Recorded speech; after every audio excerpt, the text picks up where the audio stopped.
दरवर्षी गुढीपाडवा आला की त्याचा संबंध छत्रपती संभाजी महाराज यांच्या मृत्यूशी जोडला जातो. पण यात कितपत तथ्य आहे? 11 मार्च 1689 ला शंभूराजांना औरंगजेबाने खूप निर्दयतेने मारलं होतं आणि त्यांचं शिर भाल्यावर लटकवून गावभर मिरवलं होतं. याच्याच दुसऱ्या दिवशी गुढीपाडवा होता. त्यामुळे समाजातल्या एका विशिष्ट जातीने छत्रपती संभाजी महाराज यांच्या मृत्यूनंतर गुढीपाडवा साजरा केला असे काही भडकाऊ मेसेजेस दर गुढीपाडव्याला पसरवले जातात.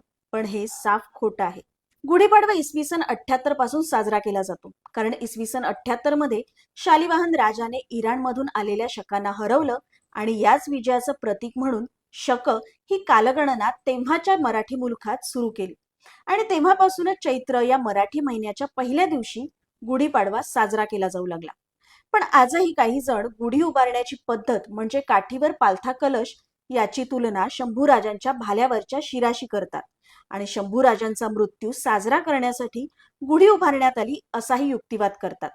शिवाजी महाराजांच्या काळातही काही पत्रांमध्ये किंवा घटनेमध्ये गुढीपाडव्याचा उल्लेख बऱ्याचदा झालाय आणि त्याच्याही आधी चोखामेळांच्या, तुकाराम महाराजांच्या आणि ज्ञानेश्वरांच्या अभंगात सुद्धा गुढीचा उल्लेख सगळ्यांनी केलाय.